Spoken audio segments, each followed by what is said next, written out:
What would you do if, after a lifetime of fighting for your place at the table, you boarded a plane and were told you didn't belong? Imagine stepping into first class, dressed with quiet confidence, carrying the weight of your achievements and sacrifices, only to be met with suspicion, icy smiles, and thinly veiled hostility. What would run through your mind as every glance became a silent accusation, every request a new challenge, every moment a test of your worth? Dr.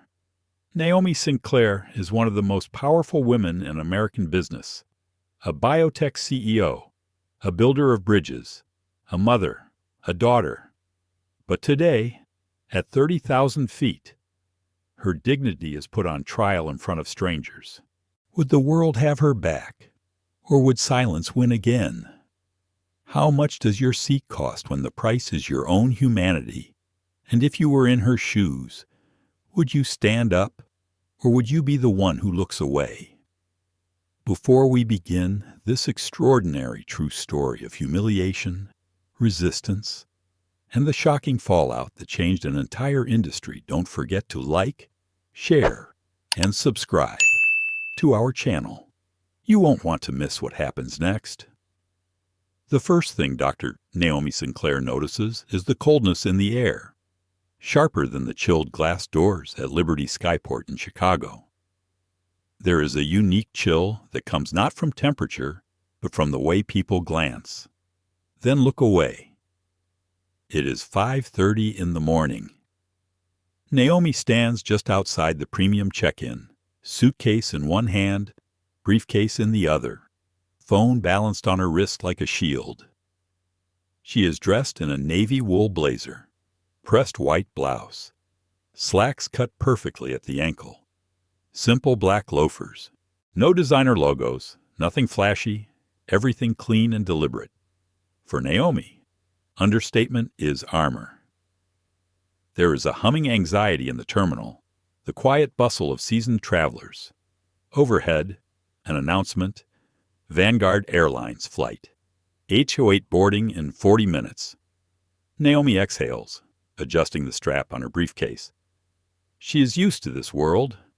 Still, even now, she cannot completely relax. Behind her, a mother scolds a sleepy child.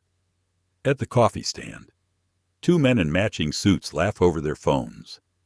She glances at her reflection in the glass, catching the shape of her own fatigue. It has been a long week. She thinks briefly of her daughter, Eva, who is at home with Jada Brooks, her trusted assistant, helping prepare for a science competition. For a moment, Naomi's expression softens. She texts a quick message. "Don't forget breakfast for Eva." "Good luck on her project today," Jada replies instantly. Two heart emojis and a promise to send photos. The day stretches ahead of flight to San Francisco, a board meeting at 10, a keynote she is not nervous for. Not exactly, but always wants to deliver well. Naomi steps forward, blending into the line for first-class check-in. At the counter, the gate agent, Thomas Gallagher, greets the passenger in front of her with warmth. "Good morning, Mr. Bradley. Welcome back." There is small talk, a smile. Mr. Bradley is waved through in moments. Naomi is next. She hands over her ID and ticket. Thomas glances at them, then at her face, then back again at the name. He does not smile. There is a barely perceptible pause. "Your destination is San Francisco, yes," Naomi replies, steady and soft. He scans the barcode, still watching her. "May I see your company ID as well?" Naomi's breath catches, only for a second. She has been here before, 100 times, certainly. She produces her Genesis Biotech badge, holding it out with the same poise she uses for investors. Thomas nods, but his eyes flicker, as if searching for the catch, as if waiting for her to make a mistake. He types something into the computer. A woman in the line behind Naomi sighs audibly. Thomas finally nods. All set. Boarding will begin soon. Enjoy your flight. His voice is polite, but the tone is flat. No welcome back, no smile. Naomi steps away, the relief laced with a quiet sadness she never lets show. She settles on a bench nearby, fingers moving across her phone, checking emails, skimming through meeting agendas. She tries to focus, but her mind drifts back to Thomas's look. She tells herself not to dwell, to let it go, but there is always the same sting. She remembers her mother's words. Don't let the world decide who you are. Jada texts again. Did you get through security all right? Naomi types back, I'm fine. See you on the other side. She glances up as a new announcement echoes through the terminal. Vanguard Airlines Flight 808 to San Francisco. First class pre-boarding in 10 minutes. Naomi stands, smooths her jacket, and wheels her suitcase toward the gate. The concourse is waking up. Shops unlock their doors. The coffee aroma deepens. A young man in athletic gear jogs past, earbuds in, oblivious to the undercurrents that mark other people's mornings. At the gate, she joins the first-class lane. There are only 6 others, an elderly woman with pearls and a designer scarf, 2 men in navy suits, a couple quietly arguing over seat assignments, and a tall, broad-shouldered man scrolling through stock reports. The gate attendant, Megan Porter, is brisk and efficient, greeting the men in suits with cheerful small talk. When Naomi steps forward, Megan's eyes pause on her ticket, then move up to Naomi's face. The smile dims by a few degrees. I'll just need to double-check something, Megan says, not quite meeting Naomi's gaze. She steps away, conferring with Thomas at the desk. Their words are a low murmur, punctuated by glances in Naomi's direction. The tall man, Colin Fraser, notices and gives Naomi a sidelong look, one eyebrow raised. She holds his gaze evenly, then turns away. A minute later, Megan returns. Thank you for your patience. Ms. Sinclair, please proceed. Her voice is smooth, but the subtext is clear. Naomi nods, silent. As she walks down the jet bridge, she feels the familiar mix of anticipation and dread. She is grateful for the quiet before the next round. She thinks of her grandmother, who worked nights in the city so her children could dream. Naomi inhales slowly. She straightens her shoulders and steps onto the plane. The cabin of Vanguard's Dreamliner is softly lit, blue and gold tones echoing luxury. There is the faintest whiff of lemon from the towels stacked neatly by the door. A young attendant, Alex Kim, greets her with a gentle nod. Welcome aboard. Dr. Sinclair. His voice is warm, and Naomi gives him a small, grateful smile. She finds her seat 2A, window, spacious, with an elegant leather headrest. She places her briefcase in the overhead, her suitcase beneath the seat in front of her. She sits, smoothing her slacks, and finally exhales. A few minutes later, Mrs. Ruth Chandler, the woman with the pearls, arrives and claims 2B, right beside Naomi. Ruth's perfume, floral and old-fashioned, fills the air. Ruth glances at Naomi, offers a quick, perfunctory smile, and begins unpacking her reading glasses, her Kindle, her medication case, arranging her space with practiced precision. Naomi checks her phone again. A meeting reminder pops up. Reminder BOD, 10:00 a.m., PST, SFO HQ, over the intercom. Megan Porter's voice is crisp. First-class passengers. We will be offering a pre-flight beverage shortly. Please let your attendant know if you have any requests. Naomi's mind cycles through the day-ahead presentations, negotiation points, a mental checklist she's refined over years. She lets her gaze wander out the window, watching the sun rise pale over the runway. But in the back of her mind, a quiet unease lingers. She wonders, will today be the day something finally breaks, or will it be like all the others? Her phone vibrates again, Jada's final text before takeoff. You got this. The world just has to catch up. Naomi smiles, tucks her phone away, and settles in as the cabin begins to fill. The calm before the storm is always the most deceptive. Naomi closes her eyes for a moment and lets the hush of the cabin wrap around her. She's learned to treasure these pockets of quiet before takeoff. To anyone watching, she might seem completely at ease, another business traveler beginning her day. But inside, 1,000 thoughts flicker. She checks her watch, taps her phone, and runs through her mental itinerary again. Focus. Naomi, you've done this 100 times. This is just another flight. The other first-class passengers arrive in a slow, steady stream. Their conversations hum with restrained energy.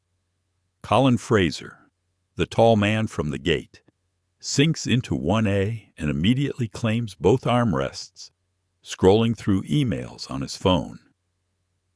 He glances at Naomi, his eyes flicking from her shoes to her face, then back to his phone. The couple from the gate settle across the aisle, whispering about their honeymoon and snapping selfies.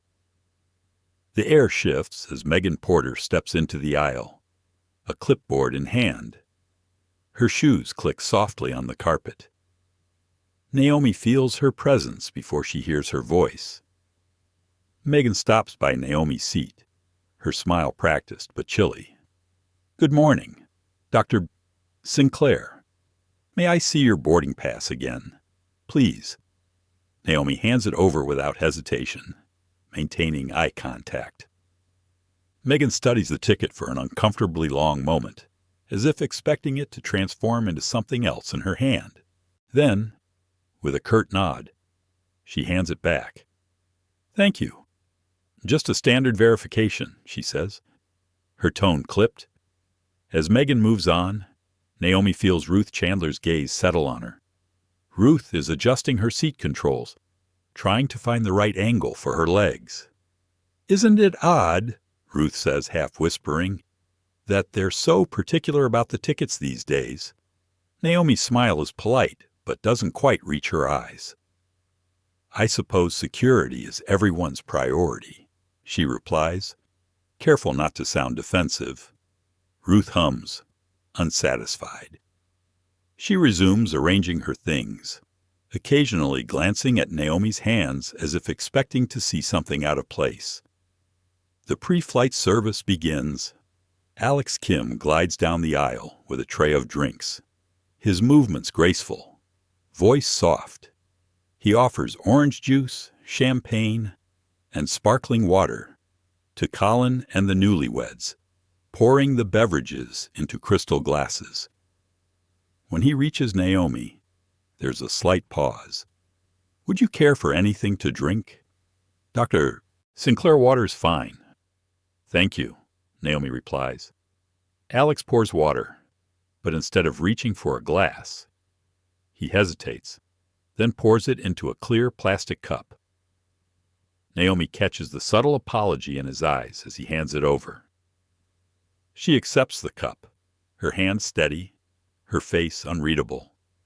She is used to this. Small things, easy to explain away, but she documents it anyway, snapping a quick photo of the plastic cup beside the crystal flutes, sliding her phone into her pocket before anyone notices. Megan circles back, pausing by Naomi's seat once more. If you need assistance with your bags, let me know. We want to make sure all passengers are comfortable, Megan says. I'm perfectly comfortable, Naomi responds. Thank you. There's a slight tension in her voice, barely perceptible to anyone but herself. She wonders if she should say more, but decides against it. She is here to do her job, to reach her destination. to represent herself with dignity. Let them be uncomfortable with her presence if they must. Across the aisle, Colin Fraser watches, eyes narrowed in mild amusement. Naomi senses his scrutiny, but she refuses to meet his gaze. She's learned not to give men like him the satisfaction. The minutes tick by. Passengers continue to board. Naomi glances out the window, watching as baggage handlers load suitcases into the hold below. She wonders, briefly, what story each traveler carries in their bags. Who else on this flight is holding back a lifetime of silent battles? Jada's text from earlier floats back to her. You got this. Naomi grips the armrest, remembering the early days of Genesis Biotech, when she'd had to prove herself over and over, not just in boardrooms, but in every handshake, every introduction. How many times had she smiled through discomfort, determined not to let anyone see her flinch? The overhead bins close with soft thuds. The cabin feels smaller now, the air heavier. Megan's voice comes over the intercom. Ladies and gentlemen, on behalf of Vanguard Airlines and your flight crew, welcome aboard Flight 808 service to San Francisco. Please ensure your seatbelts are fastened and electronic devices are in airplane mode. Naomi follows the instructions automatically. She takes a steadying breath, smoothing her blazer, collecting herself for whatever comes next. A sudden commotion breaks her concentration. Thomas Gallagher, the gate agent from earlier, appears in the cabin, walking straight down the aisle with Megan at his side. They stop in front of Naomi's seat. The eyes of the entire first-class cabin shift to her. Conversations dying in mid-sentence. Ms. Sinclair, Thomas says. Voice low, but formal. I'm sorry to interrupt, but I need to verify your identification once again. Naomi feels the prickle of embarrassment rising up her neck. She keeps her face calm. Certainly. She replies, producing her ID with a steady hand. Thomas examines the card, then the ticket, then back again. Megan stands beside him, arms folded, her posture defensive. Ruth Chandler leans closer, watching the scene unfold with thinly veiled curiosity. After a moment that feels far too long, Thomas nods. Thank you, Dr. Sinclair. Enjoy your flight. They leave, but the eyes in the cabin remain. Naomi can feel them lingering, appraising, questioning. She sinks back in her seat, fighting the urge to retreat inward, to make herself smaller. She reminds herself that she has every right to be here. She earned this seat. She paid for this seat. Alex Kim reappears, this time offering warm towels. He places a fresh, thick towel in Colin Fraser's hands, then to the newlyweds. When he reaches Naomi, his tray is empty. I'll be right back with another towel, he murmurs. But by the time he returns, the seatbelt sign has come on and he is called away. Naomi watches as Ruth Chandler dabs her hands delicately, not offering a word. The engines begin to whir. Naomi's pulse quickens, but she grounds herself, closing her eyes for a moment. She hears her mother's voice, gentle but strong. Don't shrink for anyone. Naomi, not for anyone. As the plane pushes back from the gate, Megan walks by once more, eyes sweeping the cabin, lingering just a beat longer on Naomi's row. For a brief second, Naomi wonders if this is going to be another flight she'll want to forget, or the one she will never forgive. She takes out her phone and, with a small but decisive gesture, opens the voice recording app. Just in case, not out of paranoia, but out of long experience. The safety video plays. Naomi listens, but her mind is elsewhere on her family, her company, the 1,000 quiet ways a black woman learns to protect her dignity. The plane rumbles down the runway, wheels leaving the ground. Naomi glances out at the clouds. determined that whatever storms may come inside this metal tube, she will face them with her head high. Naomi takes a steady breath as the plane climbs, engines humming beneath her feet. Outside the window, Chicago shrinks away, city lights dissolving into morning haze. She glances down at her hands, fingers still wrapped around the plastic cup Alex gave her earlier. The water inside is barely touched. She tries to convince herself it doesn't matter, but she feels the weight of that cup as keenly as a stone in her palm. She glances sideways. Ruth Chandler is meticulously unpacking her purse, spreading out an array of travel-sized luxuries on her tray: silk scarf, hand cream, imported mints, a small glass perfume bottle. The gesture is practiced, deliberate, a subtle performance of belonging. Ruth pulls out her iPad, scrolling through what looks like an endless collection of historical novels. Across the aisle, Colin Fraser is already settled into his seat, feet up, shoes off, working on his laptop as if the cabin were his own office. He accepts a refill of champagne from Alex without looking up. The glass glitters, catching sunlight that has just breached the clouds. Naomi's phone vibrates with a silent alert. She checks the screen, a calendar notification for her board presentation in 4 hours. She puts the phone down and picks up her own notebook instead, jotting a quick reminder run numbers on clinical trial update, refined closing statement. The pages are dotted with notes and little checkboxes, a habit she started in college, a way of creating order amid chaos. Alex returns to the aisle, this time with a basket of pastries. He starts with the newlyweds, then Colin, then Ruth. When he gets to Naomi, the basket is almost empty. Only a bruised croissant and a stale-looking scone remain.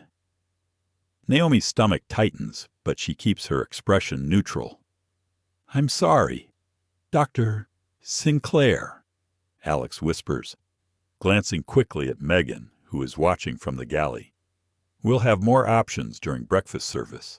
"Thank you," Naomi says softly. She selects the croissant, sets it on her napkin, and pushes aside the plastic cup. She finds herself wishing for the anonymity of economy class, where no one pays attention and expectations are low. Ruth leans over slightly, voice pitched just above a whisper. "Traveling for work? You must be nice, getting upgraded to first." She doesn't quite make eye contact. Naomi looks up, giving Ruth the same gentle smile she has perfected for these moments. "I'm traveling for business. Yes, it's not an upgrade. I booked the ticket myself." Ruth's eyebrows rise in mild surprise, as if this is an unexpected answer. She adjusts her scarf, a subtle sign of discomfort. "Oh, well, you know, these days anyone can get into first class with enough points.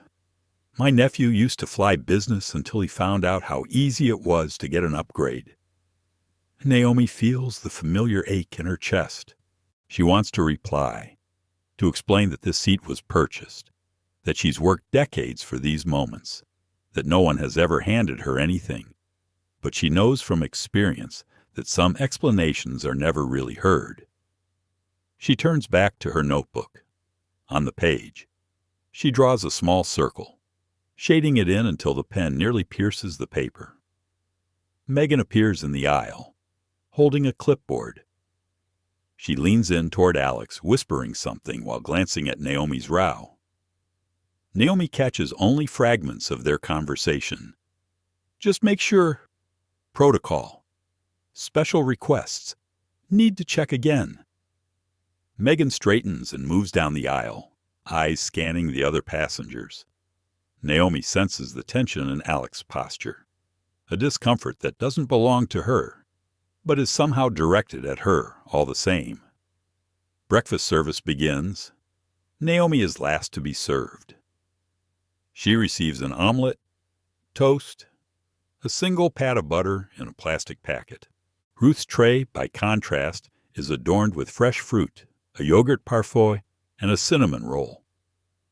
Alex hesitates, meeting Naomi's eyes for the briefest moment.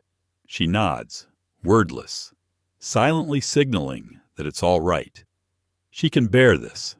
Colin Fraser calls out from across the aisle, his tone loud and casual. "Could I get another mimosa? And, maybe a real cup for it this time." He laughs, flashing a grin at Megan.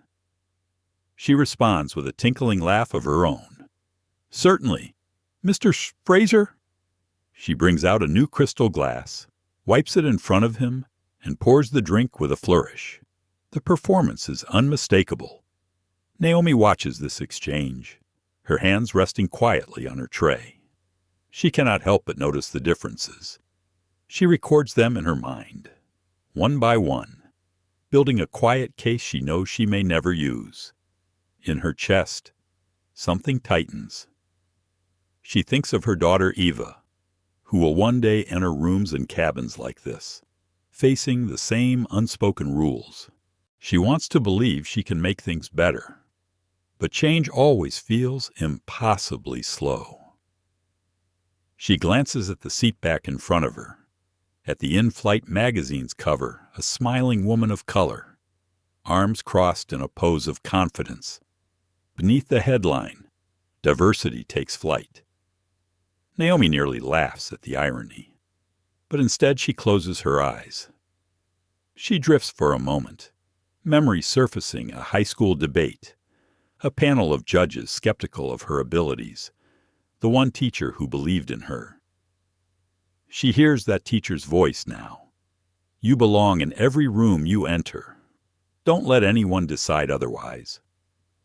The cabin is quiet, except for the soft rustle of newspapers and the clink of cutlery. Naomi picks up her fork and eats. Each bite tastes like duty. She glances down at her hands and sees they are steady. As Alex collects breakfast trays, he gives her an apologetic look. "If you need anything, please let me know," he says softly. Naomi meets his gaze. "Thank you, Alex." She lets the words linger. A lifeline of empathy, a shared recognition in a space designed to isolate. Megan Porter reappears, this time holding a list. She moves from row to row, confirming meal preferences, addresses, and special needs. When she gets to Naomi, her tone shifts, losing its rehearsed sweetness. "Ms. Sinclair, do you have any dietary restrictions? Anything we should be aware of?" Naomi replies, "But thank you for asking." Megan lingers just a little too long, as if searching for something else to question. Naomi simply smiles, unwavering. The seatbelt sign dings on. Naomi turns her face toward the window. Outside, the clouds are a clean white, undisturbed, moving steadily westward. She lets herself rest for a few minutes, breathing in time with the sky. But inside, her mind is wide awake. She knows that on this flight, belonging is a performance, and the script was written long before she ever took her seat. Naomi shifts in her seat as the flight levels out above the clouds. The golden light spilling through the window reminds her of home. Those early mornings when she'd sneak into her mother's kitchen, feet cold on linoleum, dreaming big and feeling safe. But up here, safety is something she constructs for herself, a shield of silence and self-control. She runs her hand over the soft leather armrest, grounding herself in the present. The first-class cabin is settling into its quiet rituals. Screens glow with the blue light of news and stock tickers. There's the soft jangle of silver bracelets as Ruth Chandler flips pages in her book. The metallic clink as Colin Fraser folds his laptop shut. All around her, comfort comes easy to some. Naomi feels every tiny difference in how comfort is offered to others, withheld from her. She does not want to focus on it, but the feeling accumulates like static. Alex Kim approaches with a tray of after-breakfast coffee and hot towels. He smiles at Naomi, a small, genuine gesture, but she can see the exhaustion in his eyes. He is moving quickly, perhaps too quickly. Megan watches him, eyes sharp, her posture rigid. Alex pours coffee for Ruth in a delicate white porcelain cup, then hesitates with Naomi, finally producing a paper cup from beneath the tray. "Thank you, Alex," Naomi says, her tone soft but edged with fatigue. Their eyes meet for an instant. She senses his apology, unspoken but real. Colin Fraser stretches, rising from his seat and blocking the aisle for a moment as he adjusts his suit jacket. He glances down at Naomi's cup, an amused smirk curling at the corner of his mouth. For a brief second, she wonders if he will say something. Instead, he turns his attention to Megan. "Another espresso?" "Please," Colin says, the words rolling off his tongue like a command. Megan nods and disappears into the galley. Across the aisle, the newlywed couple whisper, oblivious to the tension. Ruth Chandler sighs dramatically as she closes her book, looking around for attention. She leans toward Naomi again. "These flights used to feel so much more exclusive," Ruth confides, as if sharing a secret with a confidant. "It's all different now." Naomi wonders who Ruth means by these flights, who she imagines as us. "I suppose times change," Naomi replies. She gives Ruth a gentle smile and turns back to her notes. Ruth's face hardens. "I just wish things felt safer." You know, Naomi lets the words settle. She's heard them before, in boardrooms and coffee shops, in lines at the grocery store. She understands their meaning, the kind of coded language that tells you you're not quite welcome, not quite trusted. It's the same language that echoes in her memory from a dozen cities, 100 doors opened and then closed. The seatbelt sign chimes. Megan's voice comes over the intercom, cheerfully announcing that turbulence is expected. As the plane dips slightly, Colin's mimosa sloshes in his glass, a few drops landing on the armrest between him and Naomi. He laughs. "Well, that's what you get for flying commercial," he says, wiping the spill with his napkin. He glances at Naomi, eyes lingering on her hands. "You might want to be careful. These seats stain easily." Naomi feels the words as a challenge. She calmly wipes the armrest, refusing to respond to the bite. In her chest, irritation sparks, but she buries it deep. Megan reappears, standing in the aisle with her clipboard. "Ms. Sinclair, could I speak with you for a moment?" Megan's tone is polite, but there is an unmistakable chill. "Of course," Naomi replies, keeping her voice steady. Megan crouches slightly, her posture at odds with her rigid voice. "We're having some issues with our records. There's been a discrepancy regarding your ticket. Would you mind showing your boarding pass again?" Naomi produces it without comment, keeping her face expressionless. Megan studies it, eyes moving over the barcode, the seat number, the name. Megan's lips tighten. "Thank you. We'll need a few minutes to verify. It's just a routine check." Naomi nods. She knows what this is. She's lived it, in hotels and car rentals, at conference receptions and bank counters. The performance is always the same, polite, professional, distant. Colin leans back in his seat, his expression smug. Ruth tries not to look, but Naomi feels her gaze all the same. Naomi glances out the window, searching for calm. She thinks about her daughter, Eva, and the lessons she will have to teach her. She imagines Eva sitting here one day, navigating the same labyrinth of unspoken rules. Alex passes by, quietly clearing plates. He pauses by Naomi. "Is everything all right, Dr. Sinclair?" His voice is low, cautious. Naomi offers him a reassuring smile. I'm fine. Alex, thank you. But inside, the familiar exhaustion grows. She wonders how many more times she will have to prove she belongs. She wishes, for a brief second, that she could disappear into anonymity, fade into the crowd the way some people do so effortlessly. Megan returns, this time with Thomas Gallagher, the gate agent. The cabin seems to quiet even further. Passengers sense something unfolding, their attention sharpening. "Ms. Sinclair," Thomas says, "I'm afraid there's a continued issue with your ticket. Would you mind stepping into the galley for a moment?" Naomi hesitates, measuring the risk. She decides not to give them the satisfaction of hesitation.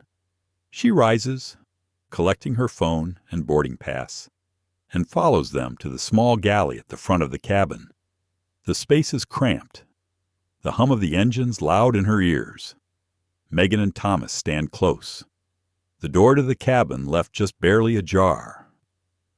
"We just want to confirm a few details," Megan says.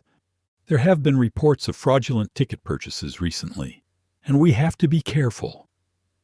Naomi feels a flush rise in her cheeks, shame and anger intertwining.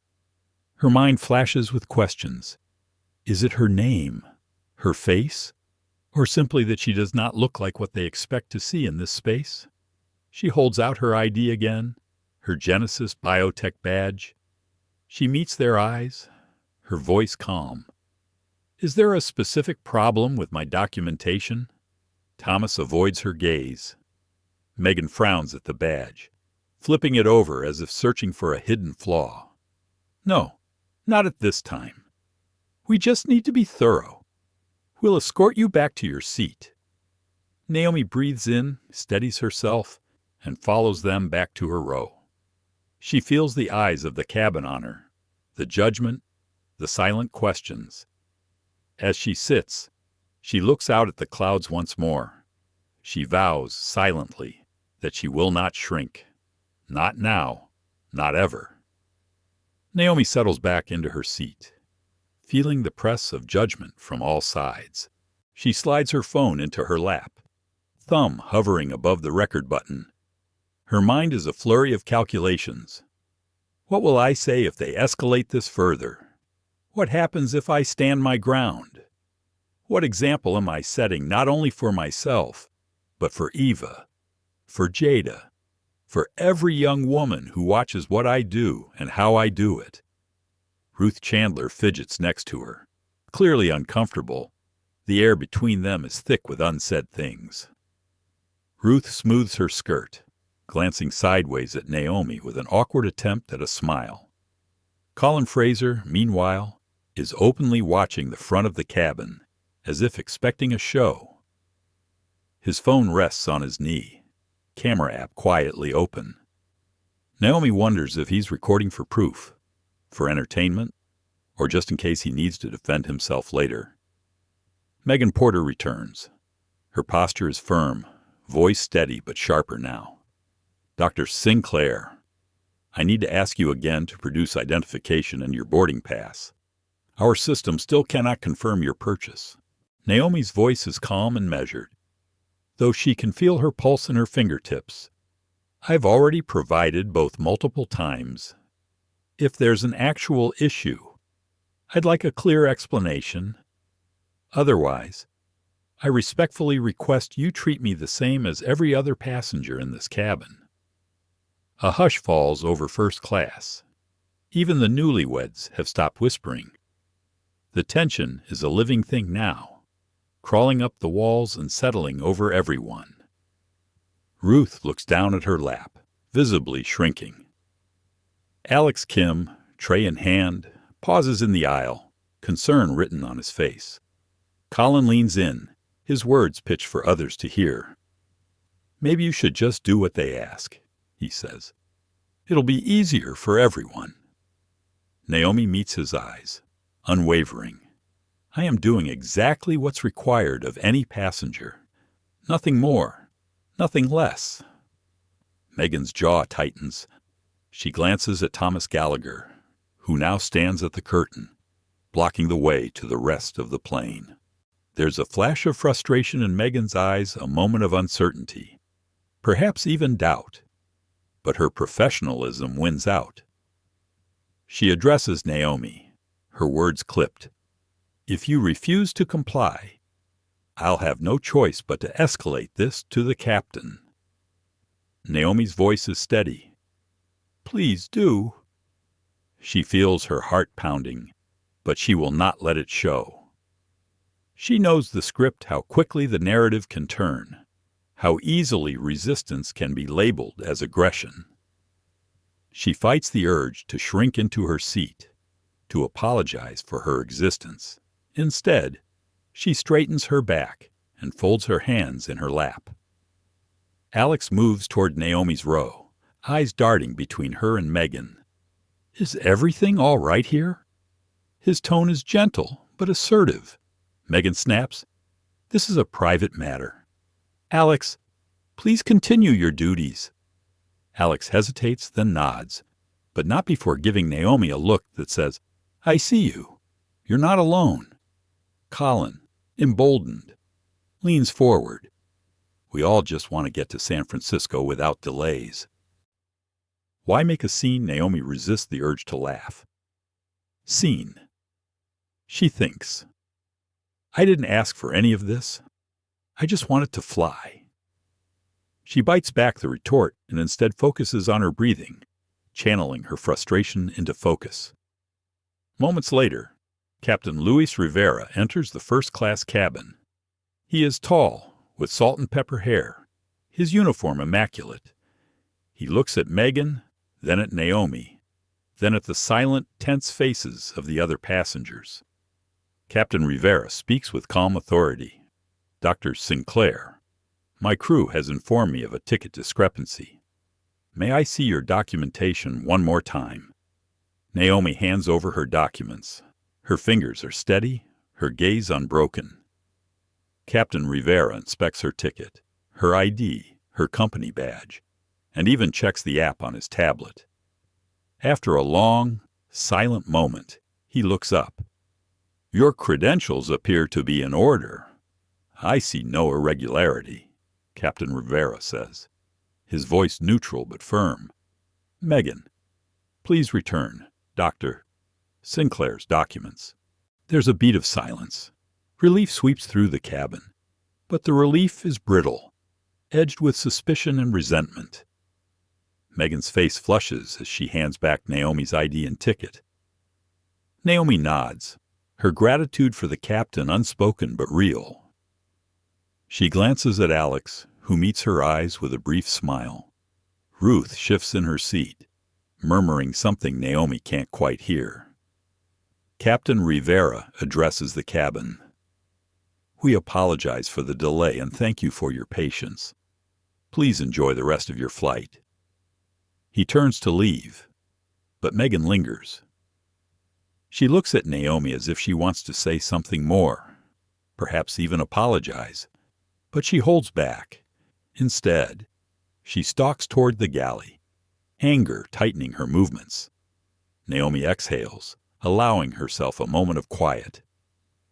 She presses the record button on her phone, documenting her own thoughts in a voice memo. Flight 808 Vanguard Airlines. First class. 3 requests for ID. Unexplained delays. No explanation offered. I have done nothing except sit in my assigned seat. She saves the recording, a silent record of what most people will never see. Ruth finally breaks the silence, her voice barely above a whisper. "I'm sorry," she says, eyes glistening. "This isn't how it's supposed to be." Naomi gives her a gentle smile. "Thank you, Mrs. Chandler, but I'm used to it." Ruth shakes her head. "You shouldn't have to be." Colin turns away, clearly annoyed that the drama is ending without a spectacle. Naomi stares out the window, mind swirling with questions. How many times has this happened to others? How many flights? How many hotel lobbies? How many banks? How many doors she thinks of Eva? The lesson she's passing down: how to be calm in the face of accusation, how to stand your ground without raising your voice, how to document everything. Her phone buzzes with a text from Jada Brooks. "Hope your flight is smooth. Let me know if you need anything." Naomi hesitates, then types back, "Just the usual. I'll call when I land." The rest of first class tries to go back to normal, but the energy is shifted. Naomi feels the tremor of what just happened, the invisible scar it leaves behind. She closes her eyes for a moment, breathing deeply, willing herself not to let bitterness take root. In that quiet space, she promises herself again, she will not be silent. She will not let this pass without a record. She will make sure this matters, not just for her, but for everyone who's ever sat in a seat they were told they didn't deserve. The mood in the first-class cabin is changed, unsettled and raw. Naomi tries to center herself, repeating the words her grandmother used to whisper, "You are not what they call you. You are what you answer to." But it's harder with every glance, every awkward silence. The little disruptions keep coming. Megan Porter lingers near the galley, pretending to check supplies. Naomi sees her whispering to Alex Kim, then to Thomas Gallagher, the gate agent who has not yet returned to his post. Their eyes flick toward Naomi, then away. Ruth Chandler sits stiffly, hands knotted in her lap, lips pressed tight as if trying to hold in an apology she is afraid to voice. Across the aisle, Colin Fraser types furiously on his phone. He glances up, then back at his screen, sending off messages that Naomi suspects are about her. He grins to himself, self-satisfied, convinced that whatever power he has here is unassailable. The captain's announcement comes on. "Ladies and gentlemen, we're expecting light turbulence over Colorado. Please remain seated. Crew, please secure the cabin." His voice is calm, yet Naomi can sense the undertone. He, too, feels the tension. The entire flight has tilted into a strange, self-conscious state. Alex returns to Naomi's row, carrying a tray of snacks. "Would you care for some almonds or fruit, Dr. Sinclair?" His words are gentle, and she's grateful for his kindness, even as she hears Megan hiss in the background. She selects a small bowl of grapes, forcing a smile. "Thank you. Alex?" Alex hesitates, his voice lowered so only Naomi can hear. "I'm sorry for everything. Some people—" He doesn't finish. Naomi gives him a quiet, understanding nod. Suddenly, Megan is there, her voice loud enough for everyone in the cabin. "Dr. Sinclair, can I speak with you again?" She doesn't wait for a response, but instead turns to the other passengers. "We want to ensure that all our guests feel safe and respected. If anyone has concerns about their comfort or safety, please let us know." Colin jumps at the opportunity. "I'd like to say, this situation is making everyone uncomfortable. Maybe if some people just followed the rules, we wouldn't have these issues." A few passengers murmur agreement. Ruth Chandler looks away, face turning red with embarrassment. The newlyweds exchange nervous glances. Naomi feels heat rising in her chest, but she refuses to let it show. She speaks softly, voice carrying more strength than volume. "I am following every rule. I am sitting in my assigned seat, complying with every request. If there's an actual issue, I'd like it stated clearly." Megan's face tightens. "It's just that there have been some concerns raised by other passengers. If you'd like to move to another seat, perhaps Economy Plus, it might help ease the situation for everyone." Naomi looks at her, astonished. "I paid for this seat. I'm not moving." Colin throws up his hands, dramatic. "Here we go," he says. Now it's going to be a whole thing. A murmur ripples through the cabin. Some passengers pull out their phones, openly recording the exchange. Naomi notices one young black man in row 40. She will later learn his name is Deshaun Miles, raising his phone and aiming it at Megan and Colin. "Excuse me," Deshaun says, his voice clear and steady. "I've been sitting here the whole time, and Dr. Sinclair hasn't done a thing wrong. Maybe the problem isn't her. Maybe it's how she's being treated." For a moment, there's stunned silence. Megan bristles. "Sir, please put your phone away. Filming crew and passengers is against airline policy." Deshaun holds her gaze. "Is it? Or is it only against policy when you don't want people to see what's really happening?" Megan looks flustered. Alex Kim stands quietly in the background, not intervening, but not leaving either. Ruth Chandler finally finds her voice. "Maybe we could all just calm down," she says, her words faltering. "This is all very upsetting." Naomi feels caught in a storm of other people's fears and discomforts. But she draws a deep breath, remembering her purpose, remembering Eva. She thinks about how this video might look to someone who has never been in her position, how it might look to her own daughter someday. She speaks, her voice low but clear. "I'm not moving. I'm not causing trouble. I'm simply traveling to a meeting like anyone else. I won't apologize for that." Thomas Gallagher steps forward, looking uncomfortable, glancing back at Megan. "Maybe we should wait for the captain to handle this," he suggests, his tone uneasy. Megan nods curtly. "Fine. I'll inform the captain that there's a security concern." The word lands with force. Security concern. Naomi knows what that means, knows how quickly it can spiral. She looks at Deshaun, who mouths, "I've got you," his camera still rolling. As Megan disappears up the aisle, the cabin buzzes with nervous energy. Passengers whisper, some in support, some in annoyance, some just hoping for the flight to continue. Naomi sits still, refusing to shrink, refusing to back down. Her hands are steady in her lap, but her heart pounds. Ruth leans over, her voice trembling. "I never thought I'd see this kind of thing in first class. I thought we were better than this." Naomi gives her a sad smile. "So did I." The captain's voice returns, this time less even, more measured. "Ladies and gentlemen, please remain in your seats while the crew addresses an onboard issue. We appreciate your patience and cooperation." The curtain at the front of the cabin parts.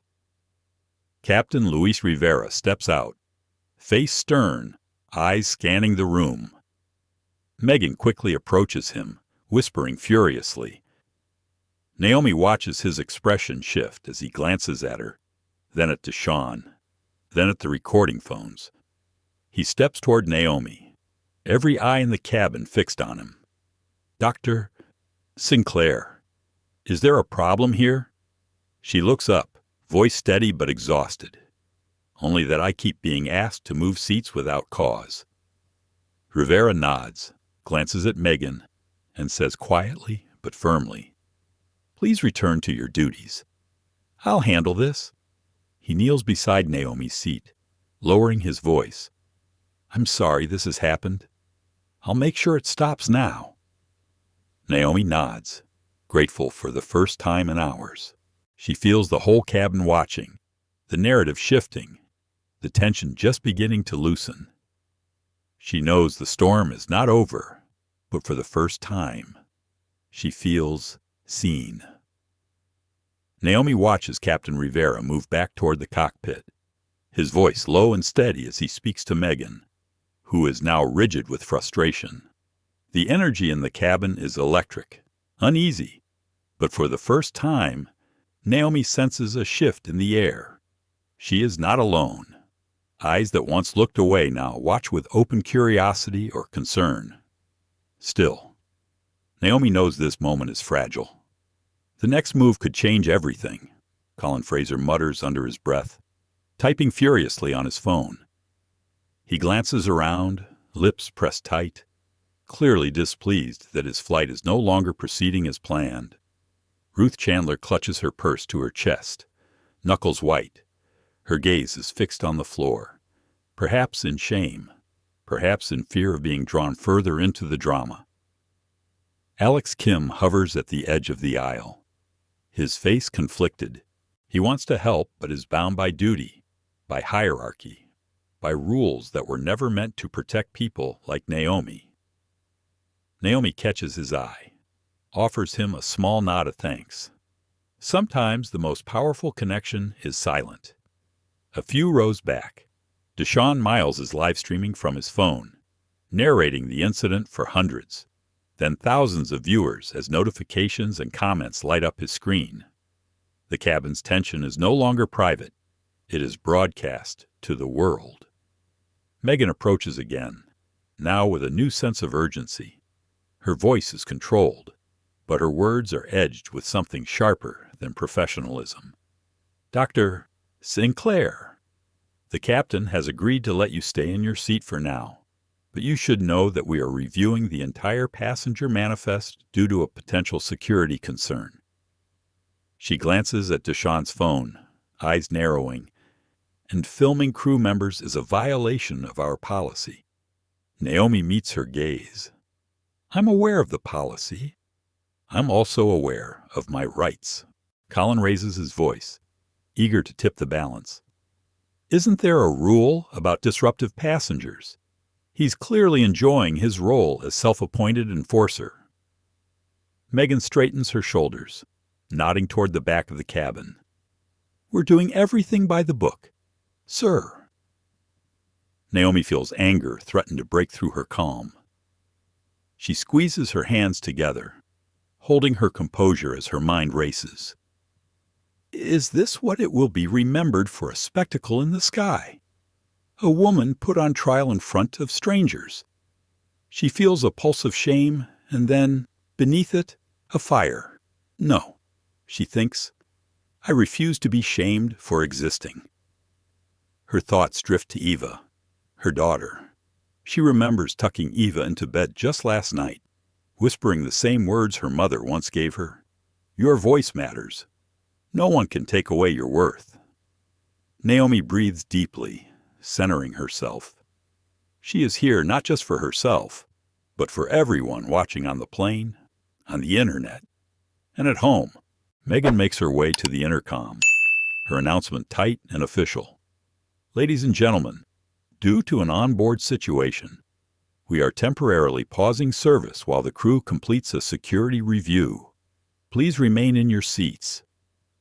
A wave of nervous whispers passes through the cabin. Naomi glances at Deshaun, who quietly narrates the escalation. You all see this. Right black woman sitting in her seat. Suddenly the whole flight stops. A middle-aged woman 2 rows behind leans forward, voice shaky but firm. Why is this happening? She hasn't done anything. Her companion pulls her back, caution in every gesture. Naomi feels the world closing in, every sound amplified. She picks up her phone, starts a new voice memo, her words soft but steady. I am being publicly questioned and threatened with removal from my seat on Flight 808. I have complied with every request. There is no reason for this except for the assumptions made about who I am and where I belong. Her voice trembles just once before she regains control. She saves the memo, her digital lifeline. For a moment, she wonders if it will make any difference, if anyone in power will care. Suddenly, Megan returns, flanked now by Thomas Gallagher. He holds a tablet, scrolling through lists. Dr. Sinclair, I need you to confirm the last 4 digits of the card you used for your ticket purchase. He holds the device close, as if Naomi's answer will decide her fate. Naomi answers quietly, clearly. her voice never wavering. She provides the numbers. Thomas checks, nods, but Megan's face does not soften. Colin mutters, "There's probably some mistake. You know how easy it is to game these systems." Naomi finally turns to him, eyes fierce but controlled. "Mr. Fraser, if you have a concern about my presence, I suggest you take it up with the airline, not with me." He is startled, taken aback by her directness. Ruth Chandler finally speaks up, voice trembling but honest. "I think she's been treated unfairly. I wish I'd said something sooner." Naomi gives Ruth a grateful look. Sometimes, support comes from the unlikeliest places. The cabin door to the cockpit opens and Captain Rivera returns. His expression is grave but determined. He addresses the entire cabin, his voice echoing in the charged silence. There is no irregularity with Dr. Sinclair's ticket or identity. She is a valued passenger and will remain in her assigned seat. This matter is closed. A ripple of relief, disbelief, and awkwardness moves through the cabin. Colin Fraser leans back, defeated. Megan's face flushes with frustration. Alex Kim closes his eyes, tension melting from his shoulders. Deshaun speaks to his live stream, voice steady. "Y'all saw that. Sometimes the only way to get justice is to shine a light." Naomi exhales slowly, her chest loosening for the first time in hours. She allows herself a small smile, feeling the weight begin to lift. The ordeal is not yet over, but a line has been drawn. She has not moved. She has not yielded. She glances at her phone and sees messages from Jada, full of encouragement. "The world just saw what you did. Boss, proud of you." Naomi tucks her phone away, looking out at the endless sky beyond her window. For the first time on this flight, she lets hope in. As the hush settles over the cabin, Naomi feels her body begin to release some of the tension it's been holding for hours. For a long moment, the only sound is the steady hum of engines and the soft clink of glasses as Alex Kim quietly resumes service. But in the air around her, something is different. Naomi can sense it. The ordeal has become more than just a private humiliation. Now, the boundaries of first class are blurred, each passenger uncomfortably aware that the world is watching. Captain Rivera returns to the cockpit, but Megan Porter lingers by the galley. Her face pinched and uncertain, she scrolls her phone, fingers trembling, and throws quick glances at Naomi. Colin Fraser types out furious messages, face red with frustration, now aware he's lost control of the narrative. Ruth Chandler sits quietly, hands folded over her lap, watching Naomi with a mixture of guilt and curiosity. The newlywed couple avoid eye contact, wishing to melt into their seats. Deshaun Miles continues his live stream, voice steady as he addresses his growing audience. "We're witnessing discrimination. Plain and simple," he says, holding his phone so that both Megan and Naomi are in frame. "This is why we document. This is why we speak up." Alex approaches Naomi with a fresh glass of water. His eyes are tired, but his hands are gentle. "Dr. Sinclair, is there anything else I can get you?" he asks, voice pitched low enough for only her to hear. "Thank you, Alex," Naomi says. "I'm all right. Really." She gives him a quiet, genuine smile, and for a second, something like hope flickers between them, a silent alliance. Megan's radio crackles. She turns away, listening intently, then rushes toward the cockpit.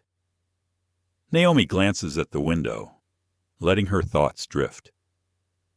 She remembers boardrooms where she had to prove herself over and over, investor meetings where her authority was questioned, introductions where her last name was always pronounced as if it didn't belong. She wonders if all of those moments led her here, to this exact seat, on this exact flight. A new announcement sounds from the overhead. Ladies and gentlemen, we're experiencing a brief operational delay. Thank you for your patience. Captain Rivera's voice is calm, but everyone in first class knows it's not weather that holds them in place. Alex and another attendant move down the aisle, collecting trash, refilling coffee. Naomi feels the tension in their movements, the anxious looks exchanged between staff. Something is coming. She senses it a change, or perhaps a reckoning. The cabin door to the cockpit opens again. Captain Rivera steps out, this time accompanied by Megan, whose face is drained of color. Rivera pauses, then clears his throat, addressing the cabin in a voice that is both gentle and commanding. Ladies and gentlemen, I want to clarify that Dr.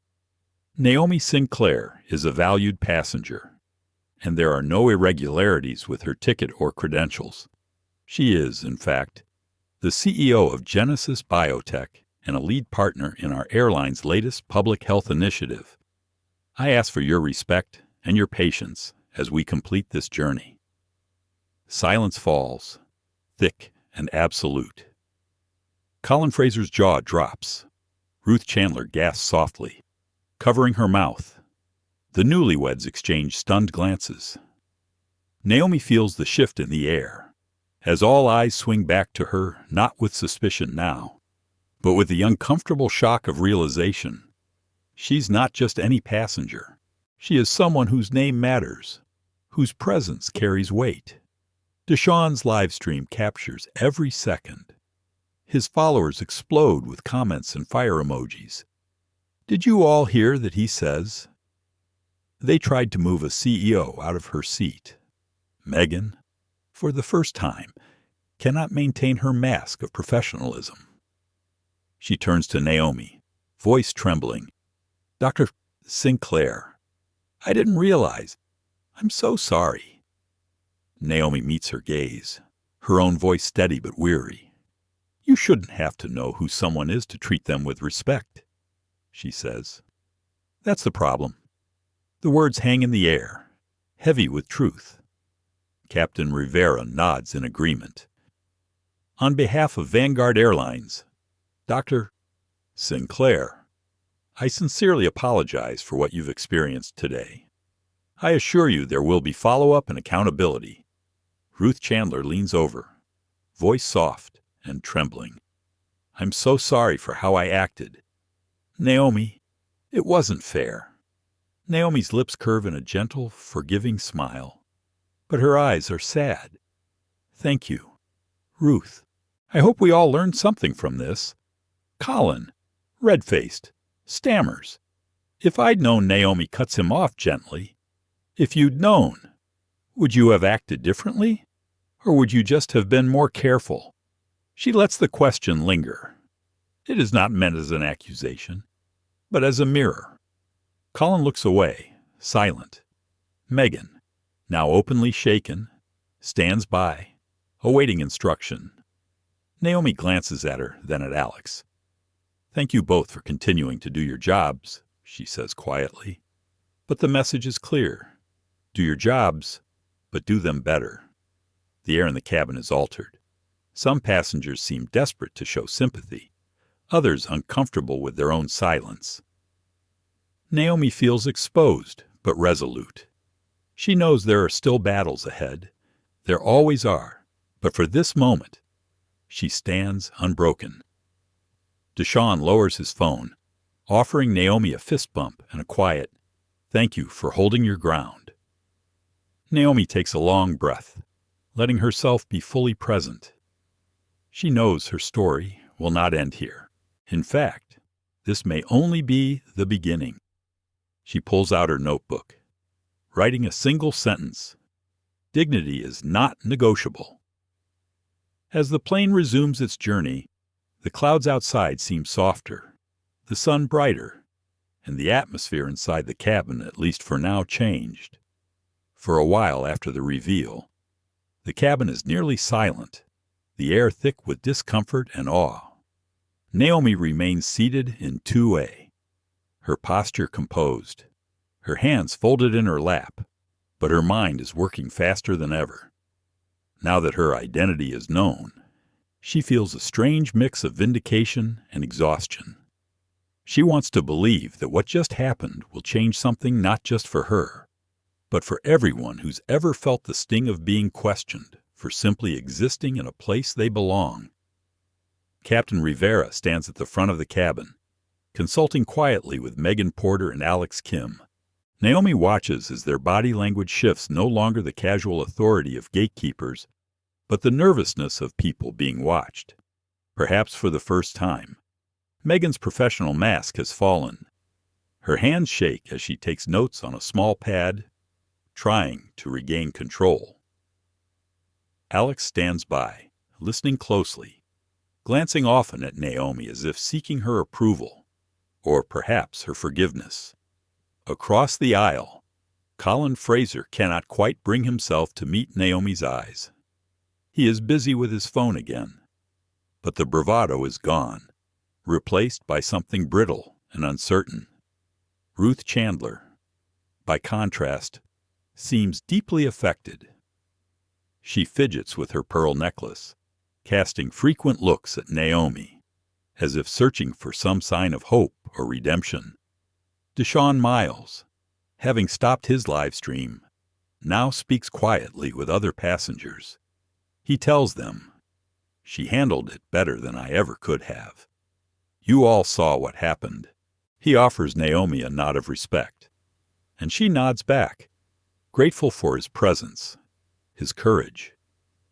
The newlyweds across the aisle begin to whisper with a new tone, less gossip, more reflection. Naomi catches snippets. "Did you know who she was? But I feel terrible. We just sat and watched. Maybe we should have said something." Megan approaches Naomi, visibly nervous. "Dr. Sinclair, on behalf of the crew, I want to apologize again for everything that's happened. Please let us know how we can make this right," she says, her voice small and fragile. Naomi considers her words carefully. She could lash out, demand restitution, or let her anger take over. But instead, she chooses clarity and accountability. "Thank you for your apology," Naomi says, "but I'm not looking for special treatment. What I do want is a clear process for complaints like this.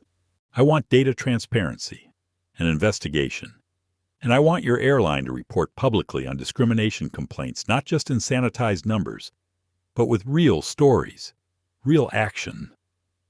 Megan nods, scribbling notes, but her face is uncertain. Naomi continues, "And I want your crew to be part of a new anti-bias training, not a check-the-box module, but something meaningful. You need to understand the impact of these moments, not just for me, but for anyone who walks onto a plane hoping to be treated with basic respect." Captain Rivera returns to Naomi's side, hearing the end of her statement.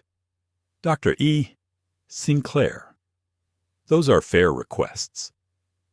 As the senior officer on this flight, I can assure you I will personally report what has happened here. I also want to apologize on behalf of Vanguard Airlines. Your experience today was unacceptable."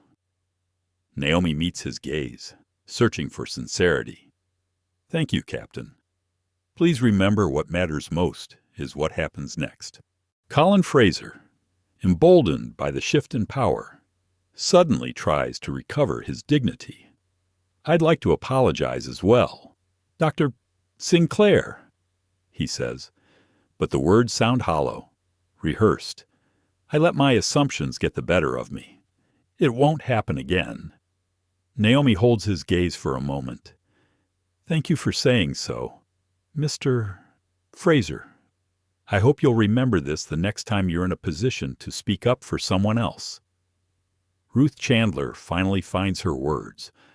"I want to say sorry as well. I didn't realize how much silence can hurt. If I could do it again, I would have spoken sooner." Naomi gives her a gentle nod, sensing the real remorse in Ruth's trembling voice. Sometimes silence is the loudest thing in the room. Ruth, we can all do better. Deshawn chimes in, loud enough for others to hear. It takes courage to speak up, but it takes more to admit when you should have and didn't. Naomi lets these words hang in the air, heavy with truth. She feels the cabin shifting, as if the walls themselves are absorbing the lesson. The intercom sounds again. Ladies and gentlemen, this is Captain Rivera. I want to assure you that your feedback matters and will be addressed. Thank you for your patience. As the plane continues westward, service resumes, but everything feels different. Alex Kim returns with a tray of drinks, his hands no longer shaking. He sets a glass of sparkling water at Naomi's elbow, this time in real crystal. There is a hint of pride in his small gesture, a silent acknowledgement of what's just passed. Passengers begin to speak to Naomi, some quietly, some with embarrassment, all with the weight of recent events in their voices. Naomi listens to each, never dismissing their discomfort. She knows real change begins not just with big moments, but with 100 small acknowledgments of humanity. Her phone buzzes with a message from Jada Brooks saw the video already going viral. The world is watching. Naomi, you just changed more than your own story, Naomi types back. We're not done yet. I'll call you when I land. She leans back, feeling the press of fatigue. She is proud, yes, but also aware of how much energy it takes to keep one's dignity in the face of adversity. She lets herself rest for a moment, closing her eyes as the hum of the engines carries her forward. The storm has broken, but the aftermath, the judgment, the need for justice, the promise of accountability has only begun. For Naomi, the true work is not just in surviving the moment, but in making sure that no one else has to fight the same battle, in the same way, ever again. The hours pass, but Naomi doesn't sleep. She sits quietly in 2A, chin in hand, looking out at the endless quilt of clouds. For the first time since the flight began, the hush around her is not cold or suspicious. It's an odd sort of reverence, like everyone is waiting for her to say what comes next. She doesn't seek it, but she understands its weight. Service continues, and for a while the plane feels like any other flight. Alex Kim, now visibly more confident, brings her fresh fruit, a proper coffee, and checks in often. Ruth Chandler keeps glancing at Naomi, hoping to find forgiveness or even just understanding. Colin Fraser is sunk into silence, his phone now dark in his hands. It would be so easy to just close her eyes, let the world pass by outside the window, and think only of home. But Naomi's mind races. She turns her notebook pages, scribbling phrases and reminders. She drafts an email to her corporate communications team, outlining what happened details, not just outrage. She wants this documented, not as revenge, but as precedent. Her phone buzzes again. Another message from Jada Brooks' media requests are coming in already. Let me know how you want to handle this. Naomi doesn't reply right away. She's tired, but she's also thoughtful. This story is bigger than her, and she needs to carry it with the same care she uses for every decision at Genesis Biotech. Deshawn Miles, the young entrepreneur who spoke up, stops by her row when the aisle is clear. He leans in, his voice quiet but urgent. I just wanted to say thank you. You could have kept quiet or just used your title to shut it down. But you didn't. You made us all braver. Naomi gives him a genuine smile. Thank you. Deshawn, you didn't have to record, but you did. People need to see what these moments are really like. Deshawn's eyes are thoughtful. My mom used to say, if you don't tell your story, someone else will, and they'll always get it wrong. Naomi nods. That's exactly right. He returns to his seat, and Naomi feels a little less alone in the world. It's a comfort that sits deep in her bones. Hours later, Megan Porter returns with a small box premium chocolates, a soft apology in her hands. Dr. Sinclair, I know it's not enough, but I wanted to say I'm sorry again. We get trained to follow procedures, but we don't always stop to think who writes those procedures or who they're really for. Naomi accepts the chocolates, but her reply is gentle and pointed. You have a chance now. Don't waste it. Use your voice the next time you see it happening to someone who can't fight back. That's how things change. Megan nods, her face red with emotion. She doesn't say more, but her eyes linger on Naomi with something like hope, or maybe resolve. Captain Rivera calls Naomi to the front, inviting her into the cockpit for a private word. He explains how Vanguard Airlines will begin an internal review as soon as they land. He promises direct follow-up and asks Naomi for her recommendations. She is deliberate in her suggestions. Start with transparency, she says. Make real training mandatory. Change the way complaints are logged and shared. And don't just apologize after the fact. Be present before the problem begins. Captain Rivera thanks her, his gratitude sincere. He offers his card, promising to keep her updated. Naomi takes it, adding it to a small pile of contacts she never expected to make this morning. Returning to her seat, Naomi sees Ruth Chandler waiting for her. Ruth's hands are shaking, her voice thin. I've spent my life believing that silence was the polite thing to do, Ruth says. But I see now it's just another way of saying nothing changes. Thank you for reminding me that it's never too late to do the right thing. Naomi takes Ruth's hand, squeezes it gently. We all start somewhere. Ruth, next time, maybe you'll be the one to speak first.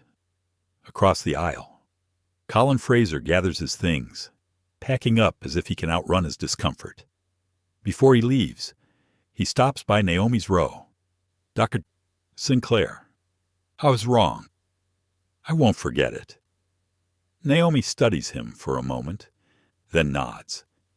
Don't just remember, act differently. That's what matters. As the announcement comes that they are beginning descent, the cabin is quiet again. Naomi buckles her seatbelt, feeling a curious mixture of weariness and anticipation. She's not sure what's waiting on the ground, but she knows this story has already left the plane. Her phone buzzes again, this time from Morgan Lee, a journalist Naomi respects. Just landed in San Francisco. Would you be willing to talk? This could help a lot of people. Naomi reads the message, considering. She thinks of Eva at home, her mother's legacy, her own journey. She thinks of the faces she's seen today, some kind, some cruel, all very real. She writes back, let's talk. The world needs the truth. As the plane dips below the clouds, city lights sparkle, below San Francisco awake, alive, and waiting. Naomi straightens her jacket, gathers her things, and prepares to meet the new world she's helped create. She doesn't feel like a hero. She just feels human. And for the first time all day, that feels like enough. The moment the plane's wheels touch down in San Francisco, a ripple of anticipation moves through the cabin. Naomi feels it in her bones, the sense that something has shifted for good, not just for herself, but for everyone who watched what unfolded. As the plane rolls to a stop at the gate, phones light up all around her. News alerts, texts, emails, all demanding her attention. Naomi breathes in deeply, holding herself steady for what comes next. Alex Kim appears at her seat, offering a final, respectful nod. Thank you for your patience and your strength today, Dr. Sinclair. I hope we meet again, under better circumstances. Naomi smiles, the fatigue showing at the corners of her eyes. Thank you. Alex, you did what you could. That matters. Megan Porter stands by the galley, eyes downcast but resolute. She offers Naomi a quiet, sincere apology as she passes. Naomi nods. Actions speak louder than words. Megan, you have a chance now to make things right for the next person. The cabin crew opens the doors and the passengers begin to file out. Ruth Chandler pauses at Naomi's row. For what it's worth, Dr. Sinclair, I'll be telling everyone I know about what happened here. I'm sorry for my silence. Naomi reaches out, squeezing Ruth's hand gently. Change begins with honest conversation. Ruth, thank you. As Naomi steps into the jet bridge, she feels the eyes of the world on her. The terminal is abuzz. A few passengers recognize her from the live stream or from news alerts already breaking online. She keeps her chin up, moving with purpose, but not haste. At baggage claim, she is greeted by Jada Brooks, who rushes forward, enveloping Naomi in a hug. The two women stand together, a living testament to resilience and sisterhood. Jada's voice is trembling but proud. You did it, Naomi. You made them see. Naomi closes her eyes for a moment, letting the stress of the day melt away in Jada's embrace. She thinks of all the times she and Jada had dreamed together, plotted out their futures on late-night phone calls and long car rides. For both of them, this moment is bigger than a single victory. It is a signal that things can change. Nearby, a camera flashes. A reporter calls Naomi's name, but she waves them off politely. Not yet, she thinks. Let the story breathe. She retrieves her bag, turns to find Deshaun Miles waiting by the carousel. He offers a fist bump. You are the calm in the storm. Dr. Sinclair. I'll keep sharing the video. People need to see what happened. Naomi's smile is both grateful and sad. Thank you. Deshaun. Keep telling the truth. That's how we win. As she steps into the arrivals hall, Naomi's phone buzzes messages from board members, allies, strangers offering support, and of course, media requests. Her inbox is a torrent interview offers from major networks, requests from advocacy groups, even apologies from executives at Vanguard Airlines. There are apologies from people she hasn't spoken to in years, from colleagues who watched in real time and realized their own complicity. Jada scrolls through her own phone. You've gone viral, she says, her voice half in awe, half in warning. Naomi glances at the trending hashtags, Yasha's Justice at 30K feet. Naomi Sinclair. We belonger. A text comes from Captain Rivera. Please know that your suggestions are being implemented. There will be real accountability. We've launched a full investigation, and you will be kept informed at every step. Naomi is moved. She types a reply. Thank you, Captain. Real change needs real transparency. I look forward to seeing the results. At the curb, a car is waiting for them. Naomi slides in beside Jada, the city moving past in a blur. She feels both relief and a heavy responsibility. The fight isn't over. If anything, it's only just begun. She thinks of Eva, who will grow up in a world where her mother's story is now part of the public consciousness. She imagines the conversations that will ripple out from this day across boardrooms, flight schools, training centers, and kitchen tables. Jada breaks the silence. What are you going to do next? Naomi looks out the window, city lights blurring into a mosaic of hope and uncertainty. First, I'll sleep. Then I'll call Morgan Lee.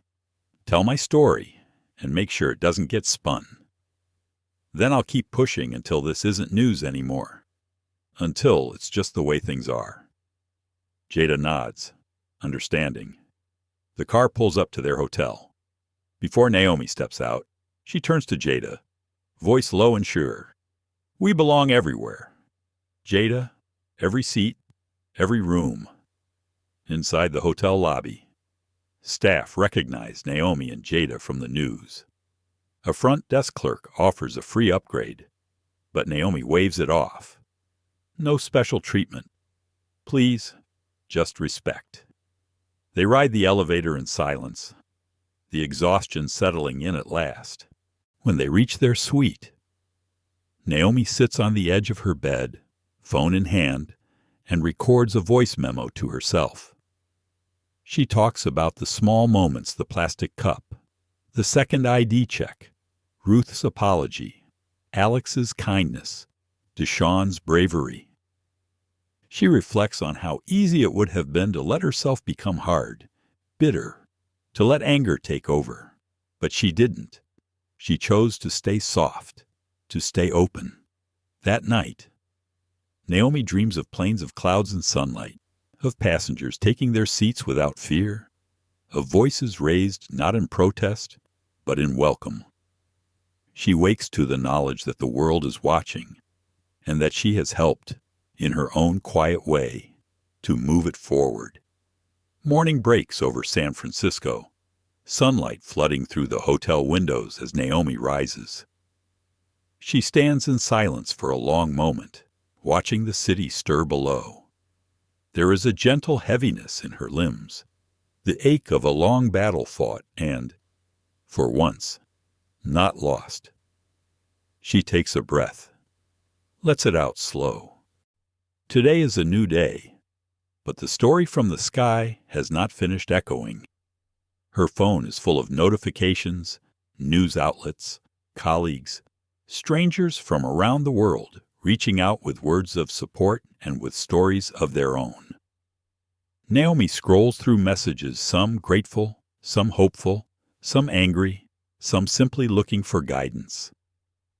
It would be easy to get lost in the noise, but she chooses carefully who she answers, determined not to let the moment slip into spectacle. Jada Brooks sits across from her, still in pajamas, laptop open as she organizes responses, fields calls, and sifts through requests. Naomi smiles. The two women work in unspoken rhythm, understanding each other's needs without having to say a word. Jada pauses, looking up. "Are you sure you want to do all these interviews? You don't owe anyone your pain." Naomi shakes her head gently. "I don't owe them my pain, but maybe I owe them my honesty. If people see how this unfolds, really see it, they'll stop thinking it's rare. They'll realize it's just a part of life for too many of us." Her first interview is with Morgan Lee, the journalist whose message she read on the plane. Morgan is thoughtful, prepared, and most importantly, willing to listen. Naomi tells the story the way it happened, from the moment at the gate to the final apology on the plane. Every humiliation, every small kindness, every turning point. She is careful not to exaggerate, letting the truth stand on its own. "Why didn't you reveal your identity right away?" Morgan asks. "Wouldn't that have made it easier?" Naomi smiles, her gaze steady. "It would have been easier for me, maybe, but it wouldn't have changed anything for the next person. I didn't want to teach them to be careful only when they know who's watching. I wanted them to change because it's right." Morgan's piece goes live that afternoon. Within hours, it's everywhere. Clips of Naomi's calm resistance, Deshawn's live stream, and Ruth's apology circulate online. National conversations ignite on TV panels, at office coffee stations, in classrooms. Airline executives make statements promising reform. Naomi receives invitations to speak on panels, at conferences, before lawmakers. But Naomi isn't interested in becoming a symbol. She is a mother, a daughter, a CIO. Her life is already full. She pushes for change from behind the scenes, working with advocacy groups and airline executives to build a passenger advocacy fund. She sits on panels about unconscious bias, lending her expertise not just as a target of discrimination, but as a leader who knows what real accountability looks like. Weeks pass, then months. Vanguard Airlines announces sweeping reforms, transparent reporting of all discrimination complaints, mandatory anti-bias training for all crew, real penalties for repeat offenders. Naomi's story is cited in industry reports, in legal reviews, in HR seminars nationwide. Passengers begin to document and share their experiences, both good and bad. The conversation grows. Other airlines follow suit, unwilling to be the next viral story. For the first time, Naomi sees numbers shift a real decrease in reported incidents, a rise in crew members stepping in to support vulnerable passengers, new programs for reporting and mediation. It isn't perfect, it isn't finished, but it's progress. For Naomi, the most meaningful changes are smaller, quieter. A letter arrives from Ruth Chandler's granddaughter, thanking Naomi for changing her grandmother's heart. A young black girl writes, "I want to be a CEO too, because you made them listen." Alex Kim messages her with news of his promotion and a promise that he'll always speak up for what's right. At home, Eva climbs into Naomi's lap after school. "Mama, did you really make them change the rules?" Naomi smiles, pulling her daughter close. "I didn't do it alone. Baby, I just showed them who we are." One evening, Naomi sits on her porch, watching the city lights. She thinks of every time she's been told she doesn't belong, every closed door, every doubting stare. She thinks of the little victories, the friends who spoke up, the bystanders who turned into allies, the strangers whose words of kindness made the hard moments softer. She knows there will be other flights, other moments of quiet resistance, other women and men who will have to claim their seat, hold their ground, and record their own stories. But she also knows the world is different now, even if only a little. She hopes the next time someone is told they don't belong, they remember what happened at 30,000 feet. That dignity isn't a luxury, and justice isn't optional, and belonging is not theirs to give or take. It's something you claim every time you refuse to move. Naomi closes her eyes, listening to the quiet, a different kind of quiet, one filled not with suspicion, but with the possibility of belonging. The story ends, not with triumph, but with resolve. The work is not finished, but it has begun. And in the gentle dawn, Naomi Sinclair sits with the knowledge that yes, she belongs. She always did.